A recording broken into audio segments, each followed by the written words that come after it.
Motorcycle manufacturers are laughing all the way to the bank, while newbie riders get stuck with unreliable machines that spend more time broken than running. Industry insiders know which brands to avoid, but they are not sharing that information with first-time buyers. Can-Am's three-wheelers tip over. Polaris recalled thousands of bikes for fire hazards. The premium European brands charge Ferrari prices for Honda reliability. The dirty secret is that some of these iconic manufacturers have not built a dependable bike in decades. They survive on nostalgia and marketing, while their quality control went out the window. In this video, I will expose 7 brands that are fooling inexperienced riders with slick advertising and empty promises. You will learn which motorcycles actually deserve your money and which ones will drain your bank account. Stay until the end, because the last brand's reputation is so tarnished that even their biggest fans are jumping ship. Number 7. Victory Motorcycles. Victory positioned itself as Harley's all-American challenger, promising patriotic riders a homegrown alternative with modern engineering. But look behind the stars and stripes, and you find a company that left thousands of riders stranded with worthless metal. The resale market for Victory motorcycles has completely collapsed since production stopped. Bikes that originally had $18,000 price tags now struggle to fetch $8,000 on the used market, if they sell at all. That is a depreciation curve steeper than a black diamond ski slope. First-time buyers see these bargains without understanding they are purchasing a maintenance nightmare with no support system. Finding replacement parts for Victory motorcycles has become the equivalent of hunting for unicorns. Dealers who still have inventory are quietly dumping these bikes on unsuspecting newbies who have no idea about the parts desert awaiting them. When something inevitably breaks, they discover that basic components are either unavailable or require custom fabrication at astronomical prices. What is most telling is the veteran exodus. Experienced riders jumped ship years ago when they realized that Victory's claims of superior engineering were just marketing speak for expensive proprietary parts that fail prematurely. They saw the writing on the wall long before the brand folded. Across dealerships nationwide, remaining Victory inventory gets pushed toward first-time buyers looking for American cruiser bargains. These uninformed riders think they are scoring deals without realizing the long-term costs. One Florida dealer was recently caught telling a new rider that parts availability will not be an issue despite having zero supplier relationships for Victory components. If you really want American iron, skip Victory's patriotic marketing and buy a used Harley or Indian. At least when something breaks, and it will, you will be able to find parts without remortgaging your house. With Victory, you are not buying a motorcycle, you are buying an expensive garage ornament. If you think Victory's parts problem is bad, wait until you see what happens when Italian heritage meets Chinese manufacturing. Number 6. Benelli. Benelli's aggressive styling and budget pricing look like the perfect entry point for riders wanting Italian flair without Ducati prices. The showroom appeal is undeniable. Exotic European design at a fraction of what you would pay for Ducati, MV Agusta, or even Moto Guzzi. But that Italian badge hides a troubling reality. The reliability disaster behind Benelli's beautiful facade would be comical if it were not costing riders thousands. Long-term reliability complaints flood rider forums faster than oil leaks from a British bike. Owners routinely report electrical failures that strand them miles from home, transmission issues that develop before the first oil change, and build quality that would embarrass a 1980s Yugo. One particularly telling forum thread titled Benelli TRK502 Problems has grown to over 400 pages of owner complaints. Perhaps most revealing is the quiet dealer abandonment happening nationwide. Many motorcycle dealerships have significantly reduced Benelli floor space because these bikes sit unsold longer than a broken-down Harley at Sturgis. Dealer mechanics privately admit they dread working on Benelli models because of inconsistent part quality and engineering that seems designed by committee. The brand suffers from a profound identity crisis. Novice riders get tempted by the Italian heritage without realizing Benelli is largely Chinese-owned now. You are paying for European design language but getting Asian manufacturing shortcuts. It is like buying a Rolex only to discover it has a $5 movement inside. Try selling a used Benelli. and watch potential buyers run faster than mechanics from a Lucas electrical system. The resale reality is brutal. These bikes depreciate 40 to 50% within the first year, making them financial disasters for first owners. The evidence is overwhelming. Forums are packed with stories of Benelli owners dealing with warranty claims that take months to resolve and parts that cost more than the bike's worth. One particularly egregious case involved a rider waiting 14 weeks for a simple fuel pump replacement, while his new Benelli gathered dust. If you want genuine Italian style, either save up for a real Ducati or buy a Japanese bike that actually runs. The Benelli badge might impress your friends until they see you stranded on the roadside waiting for yet another tow truck. Speaking of brands living on borrowed time, let's talk about Royal Enfield's inventory problem. Royal Enfield rode the retro wave hard, promising classic British styling with modern reliability at affordable prices. The Instagram appeal is undeniable. These bikes look fantastic in photos. Unfortunately, the reality of ownership tells a different story. Sales momentum for Royal Enfield died faster than one of their engines on a cold morning. After the initial retro craze wore off, inventory turnover has slowed to a crawl, with dealers reporting bikes sitting on showroom floors for 6 to 8 months before selling. That is not the sign of a healthy brand. It is the precursor to inventory clearance sales. The discount desperation has become increasingly obvious. Frequent price reductions and incentives undercut brand prestige worse than a Harley dealer in December. When a supposedly premium brand needs constant sales to move units, that tells you everything about actual demand. The Royal Enfield Interceptor 650 that launched to waiting lists is now routinely available with discounts of $1,000. First-time buyers discover limited highway capability after purchase, often too late to do anything about it. These bikes are fine for puttering around town at 45 miles per hour, but they struggle to maintain highway speeds or carry passengers. The vibration at 70 miles per hour will make your teeth chatter and your hands numb. Not exactly the vintage experience riders were hoping for. Buyer's remorse sets in quickly. Many owners realize they bought into nostalgia instead of performance when they cannot keep up with traffic or find themselves constantly adjusting carburetors and valve clearances. One popular riding forum has an entire section called Royal Enfield Regrets, filled with stories from disillusioned owners. The evidence is impossible to ignore. Dealers are offering financing deals that would make a used car salesman blush just to move Royal Enfield inventory off the floor. 0 down, 0 interest, and extended terms have become standard just to move these bikes. When a manufacturer needs subprime financing to sell vehicles, you know something is fundamentally wrong. If you want retro styling, buy a Triumph Bonneville, or save money and get a used Honda CB that actually works. Royal Enfield might look good on Instagram, but when you are stuck on the side of the road with your vintage-styled paperweight, those likes will not get you home. But if you think Royal Enfield has problems, wait until you see how CF Moto tricks beginners with spec sheets. CF Moto's high-spec features at bargain prices look unbeatable on paper, making them irresistible to budget-conscious new riders. 6-piston Brembo brakes, full-color TFT displays, and KTM-derived engines at half the price of Japanese competitors? It sounds too good to be true, because it absolutely is. The Paper Tiger performance is the first disappointment. High specs mean nothing when the riding feel is overhyped and under-tested. It is like buying a sports car that looks fast, but drives like a minivan. Riders quickly discover that having premium component names does not translate to premium performance. Those Brembo-branded brakes might technically be made by Brembo, but they are not the same ones you would find on a Ducati. Long-term reliability perception remains weaker than a wet paper bag. Experienced riders know cheap upfront costs usually mean expensive repairs later. Engineering corners get cut somewhere, and with CF Moto, they are cut everywhere that does not show up on a sales brochure. Electronic systems fail prematurely, fit and finish deteriorate rapidly, and paint quality that looked good in the showroom does not survive a season of riding.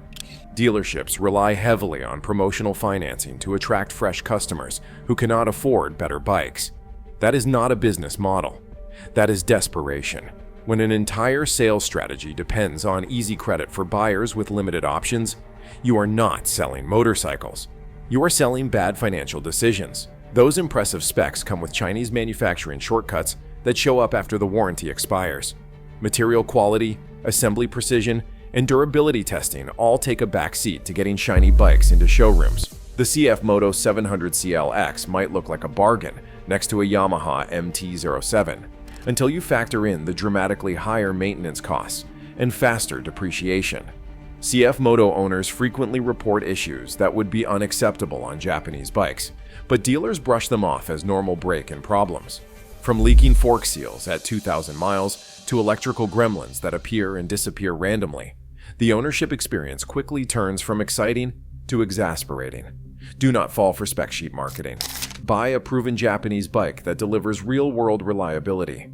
You might pay more upfront for that Kawasaki or Honda, but you will save thousands in repairs, maintenance, and resale preservation. Remember, there is no such thing as a free lunch in motorcycling. CF Moto at least tries to compete on specs, but our next brand has practically vanished from the market. Hyosung once dominated the cheap starter bike market, offering new riders affordable entry points into motorcycling.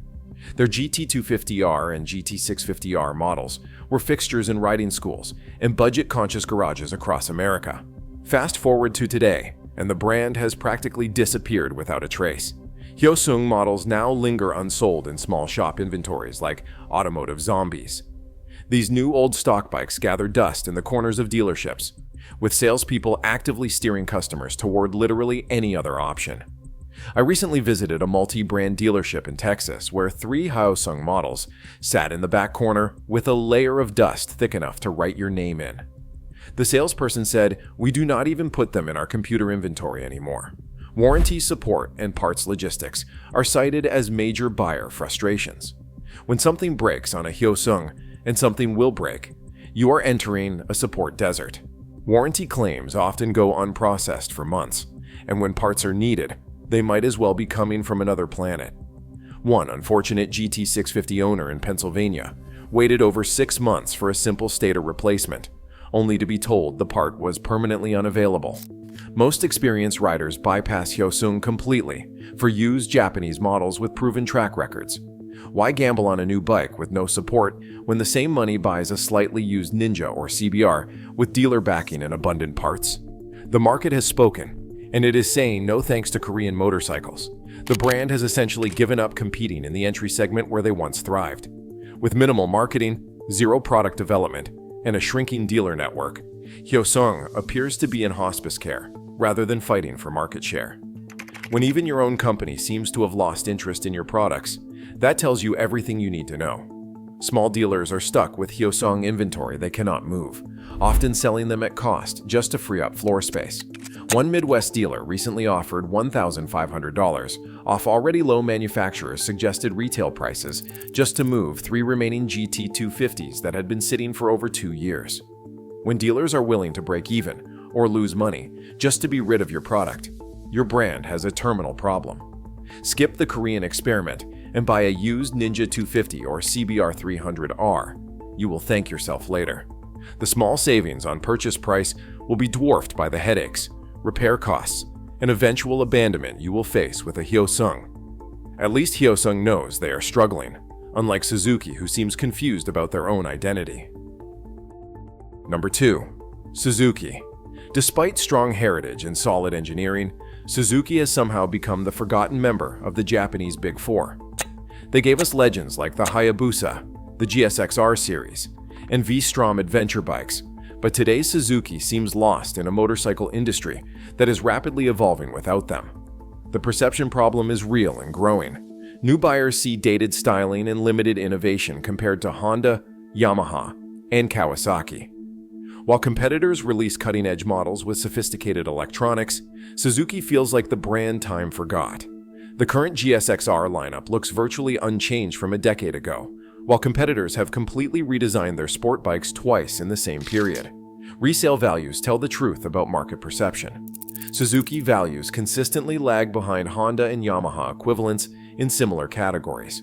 Your GSX-R depreciates faster than a Harley in a flood, with 3-year-old models often worth less than 50% of their original manufacturer's suggested retail price. By comparison, comparable Yamahas and Hondas typically retain 60 to 65% of their value over the same period. Dealers increasingly rely on deep discounts and loyalty rebates to move Suzuki stock. When you need constant incentives just to get shoppers in the door, something is fundamentally wrong with your product positioning. One East Coast dealer recently offered $2,000 in rebates on new GSXR 750s, a discount unheard of for in-demand Japanese sport bikes. The innovation lag is perhaps most damning. While competitors push new technology like adaptive cruise control, sophisticated rider aids, and completely new platforms, Suzuki keeps recycling old designs with minor updates. The current Hayabusa went 13 years between generations, an eternity in motorcycle development terms.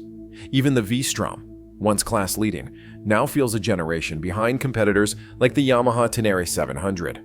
Suzuki dealers offer rebates and financing deals that their competitors do not need because their bikes actually sell at full price.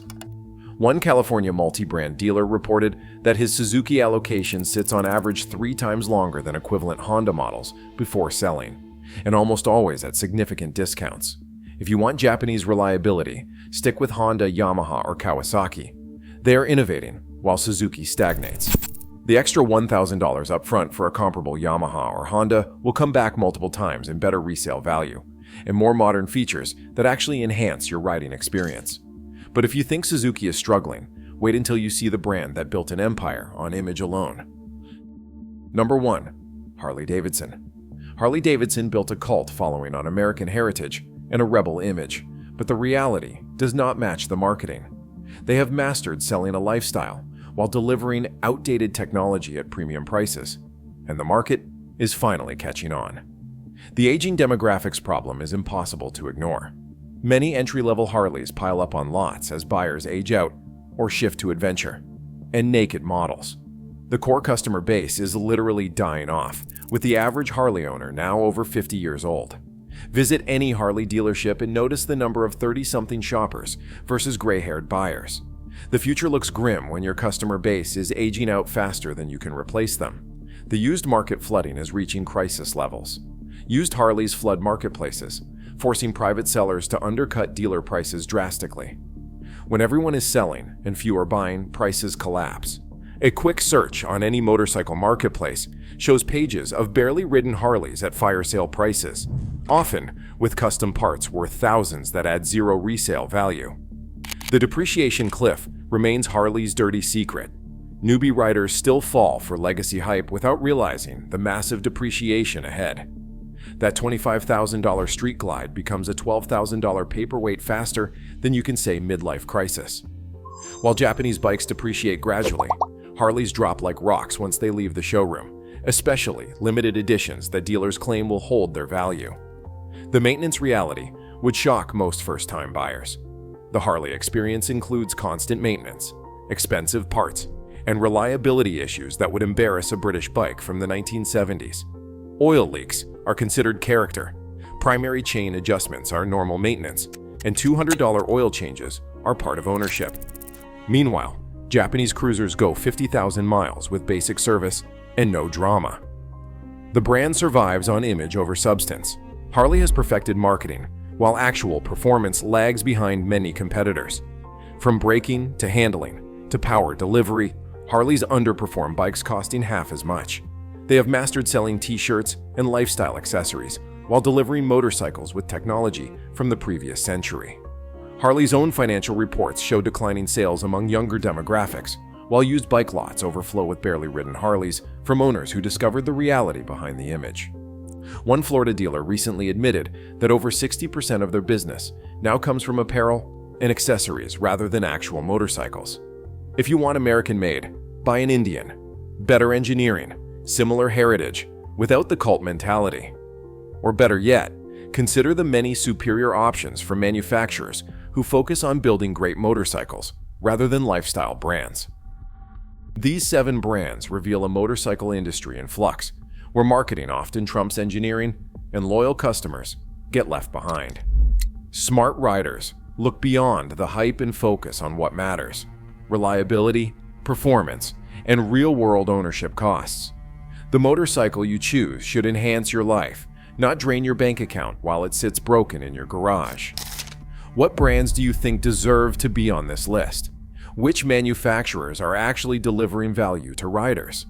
The motorcycle landscape is changing faster than ever, with electric bikes rising and traditional players struggling to adapt. Comment below with your experiences and subscribe for more unfiltered truth about the motorcycles everyone is talking about but few are actually riding. Until next time, keep both wheels on the ground, assuming your bike actually starts.